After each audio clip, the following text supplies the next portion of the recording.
Today is New Guitar Day on Addicted to Gear. Stay tuned to find out what's been added to the collection.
Thank you for tuning in, guys. I really do appreciate it. I gotta say, I had to pull myself away from playing this brand new guitar because I love playing it so much. This video was never gonna get made, so I had to just stop and like focus, Tony. But you know what they say, the definition of insanity is when you do the same thing expecting to get different results. But they don't really mention what it means when you do the same thing and you're expecting the same results. The reason why I bring that up is because this guitar that I purchased is very similar to another guitar in my collection. And I know that would sound crazy to a lot of you, like why would you want to buy another guitar similar to one you already have? Why don't you buy something different? Well, the reason is I love it. It plays so well, why not have another one? So without further ado, let me show you what the guitar I'm talking about. This is a PRS SE 245. This is not an American-made guitar. This is a Korean-made PRS, obviously made overseas, but it is sort of the budget version of the CE 245, which is in fact a guitar that I have in my collection. I'll put the link for that review up above so you can see that one. It's been in my collection for a while and it's one of my favorite PRS guitars ever. And I'm so glad I have that guitar in my collection. The moon and the stars were aligned. I just recently sold another one of my guitars from my collection and I had some extra cash lying around. I wasn't intending to buy another one of these guitars, but when it popped up, how can I say no to this? I mean, look at that top. Beautiful flamed veneer, beautiful fretboard, nice and dark, mahogany back, mahogany neck, and the guitar was in mint condition. Now the SE 245 models in the past had a very large 245 logo on the headstock, which was hideous in my opinion. Very poorly done in terms of like graphical layout. I mean, whoever's doing the graphics on this guitar should have thought twice about having that on the headstock like that. But the new versions now have the Paul Reed Smith signature. Although it's a silk screen and it's not like a 3D gold version like you would get on the American versions, still a lot more tastefully done. The SE is a lot smaller, so you hardly see it now. And the 245 is actually on the truss rod cover. So if you don't like it, you can always remove it and put a different truss rod cover and get rid of it. But I feel overall it's much more tastefully done.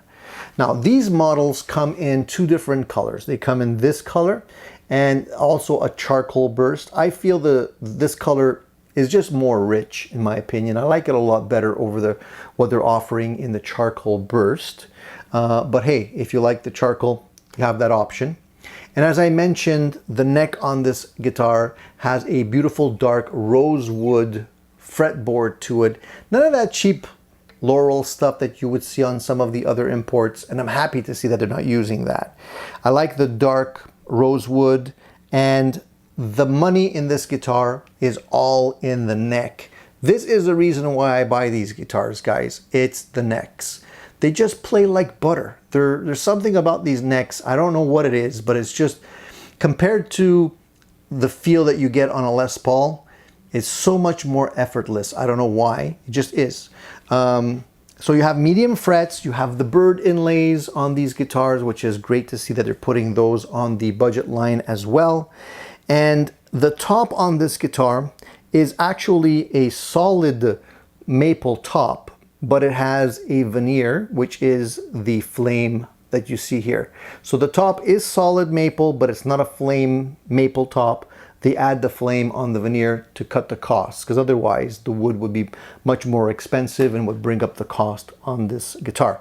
But the way it's done is very tasteful, and it does seem like you are getting a little bit of depth to the flame. There's no binding, but they scrape the wood so that you can see the exposed maple along the edge here. And that's exactly the same way that they do it on the American-made versions, which are a lot more expensive. So that's really nice. Other than that, as I mentioned, the back is mahogany. The back of the neck is mahogany.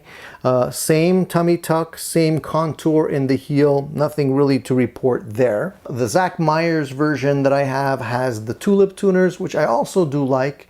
And my American-made one also has the tulip tuners, which I like. But the chrome tuners will work fine. No issue with that. They're not locking, so it's just standard tuners. If you want to upgrade them, you can. But I feel like there's no real need to do so, because the SE models, honestly, they designed the headstock the right way. If you notice, the strings go to the actual posts of the tuners in a straight line. They don't flare out like they do on Les Pauls. And that usually causes snagging at the nut, which causes tunability issues. With this one, you don't really have those issues. And the nut is a graphite nut or some type of simulated, I don't know, graphite. I don't really know what they're using, but I would assume it's a graphite nut or something like that. And it works really well. So there's no issues there whatsoever. Layout of the controls, very much like what you would see on a Les Paul. 2 tones, 2 volume knobs, and a 3-way switch. There's no push-pull functionality or anything like that.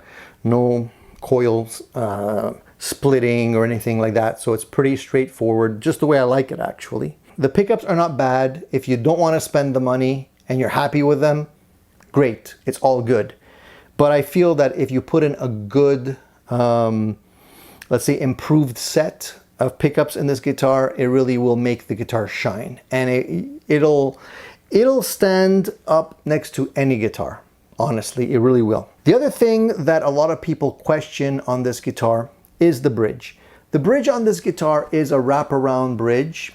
It doesn't have a tailpiece like you would normally find on a Gibson guitar. And that sometimes concerns people because they feel that they can't intonate the bridge because there are no adjustable saddles. As an owner of both style bridges, I have the same bridge on my US made PRS, and my Zach Myers has the adjustable version. Honestly, I haven't had issues with either one. Suffice it to say, I think the bridges are made with very high accuracy, and I haven't had any issues, and I'm not worried one bit about this bridge. What a lot of people don't know is that you can actually adjust the bridge because they do have little hex screws in the back just behind the posts that you can actually use to adjust the bridge. So if you do need to adjust for intonation, it's doable. I guess people forget that. One of the things that I noticed, however, is that the newer version, I guess the newer version because they're on the PRS website, show the guitar with the adjustable saddles. So maybe this is an earlier version in the same line because it does have the non-adjustable version. But like I said, guys, I'm okay with either one because I know that they both work really, really well. So one of the things that I have to say about PRS guitars, especially the SE line, is that they're really, really well made.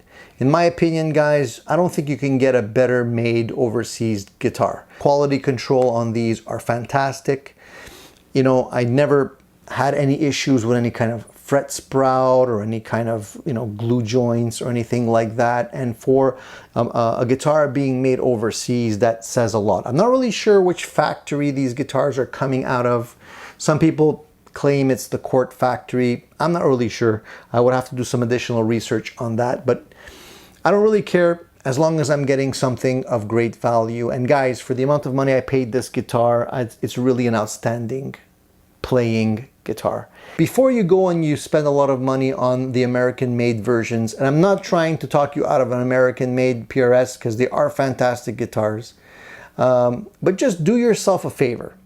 Play one of these guitars before you play the other one, and then just decide for your own self if it's really worth spending the extra money.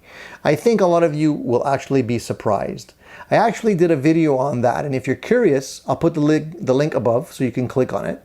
And it's a shootout between the American-made 245 and a Korean-made 245, which I had at the time that was lent to me by a friend.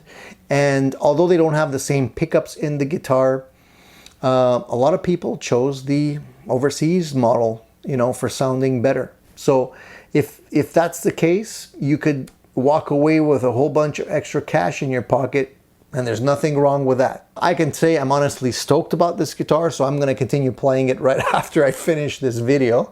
Not gonna lie. Thank you for tuning in for another episode of Addicted to Gear. If you guys do like the content that we're presenting here and you feel like we're giving you value for your attention and your time, then please consider subscribing. It would really help out the channel. Spread the word. Let them know that we're doing great things here on Addicted to Gear. Please tune in to our live shows that happen on Sundays at 10 a.m. Eastern Standard Time, where you get an opportunity to ask me your questions direct, live, uncensored. All right, guys. Thank you for tuning in. More great stuff coming your way. See you soon.